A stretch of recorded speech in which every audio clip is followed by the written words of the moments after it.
ঘোড়ামারা দ্বীপে পালিত হলো ভাষা শহীদ দিবস।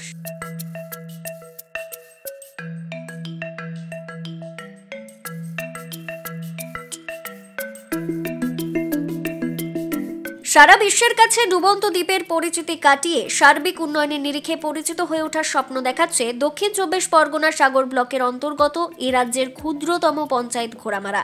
নদী ভাঙনে ভিটেমাটি হারানোর ভয়ের পাশাপাশি প্রাকৃতিক দুর্যোগের সঙ্গে লড়াই এই দ্বীপের মানুষজনের রোজ নামজা।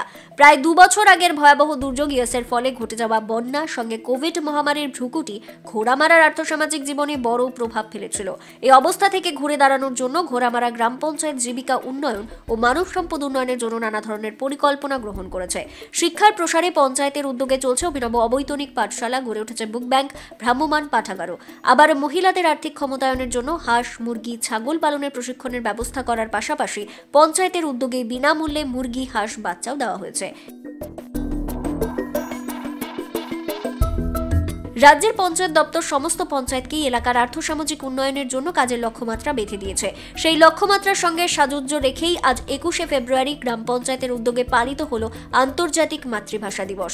বাংলাকে রাষ্ট্রভাষার মর্যাদা দেওয়ার লক্ষ্যে যারা শহীদ হয়েছিলেন তাদের প্রতি যথাযথ সম্মান প্রদর্শনের জন্য এই দিনটি সারা বিশ্বের বাঙালিদের কাছে একটি বিশেষ আবেগের দিন। আর রাষ্ট্রসংঘের ঘোষণা অনুযায়ী বিশ্বের প্রায় সব দেশেই এই দিনটি মাতৃভাষা দিবস হিসেবে পালিত হয়ে আসছে।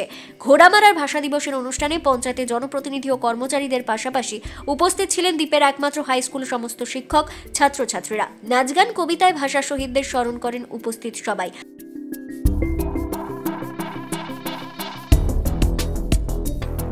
আর অনুষ্ঠানের শেষে গ্রাম পঞ্চায়েতের উপপ্রধান সঞ্জীব সাগর বলেন, বাংলা ভাষার সম্মান রক্ষার জন্য ভাষা শহীদদের আত্মবলিদানের ইতিহাস আজকের প্রজন্মের কাছে ফিকে হয়ে গেছে।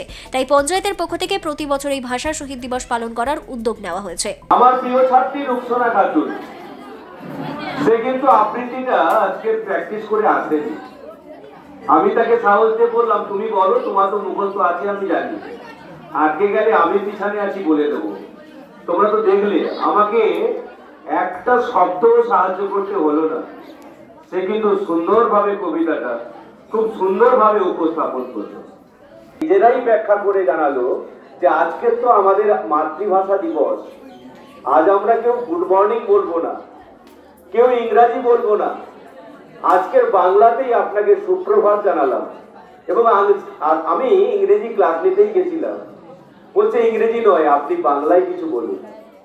আমরা সেই ইংরেজির ক্লাসটা বাদ দিয়ে বাংলার ক্লাসই করলাম, বাংলাতেই এই মাতৃভাষা দিবসের তাৎপর্য দিয়ে ব্যাখ্যা করলাম। তা আজকে আন্তর্জাতিক ভাষা দিবস উদযাপনের জন্য আমরা এখানে একত্রিত হয়েছি। এই আন্তর্জাতিক ভাষা দিবস সত্যি একটা খুব গুরুত্বপূর্ণ দিন আজকে, কারণ এই ভাষা আন্দোলনকে কেন্দ্র করে একটা নতুন রাষ্ট্রের জন্ম হয়েছিল ১৯৭১ সালে। সেটার নাম হচ্ছে বাংলাদেশ, সেটা তোমরা সবাই জানো।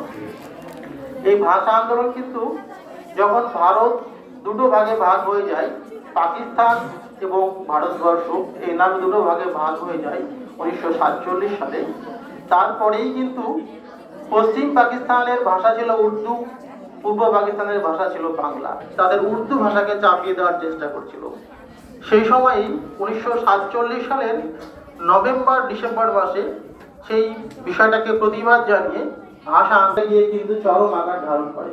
বাংলা ভাষা প্রেমী ১৯৯৯ খ্রিস্টাব্দে ২১শে ফেব্রুয়ারিকে আন্তর্জাতিক মাতৃভাষা দিবস তথা ভাষা শহীদ দিবস হিসেবে পালন করা ৮০ দেশে, সারা পৃথিবীর ১৮৮টি দেশে এই দিনটিকে আন্তর্জাতিক মাতৃভাষা দিবস হিসাবে পালন করা শুরু হয়।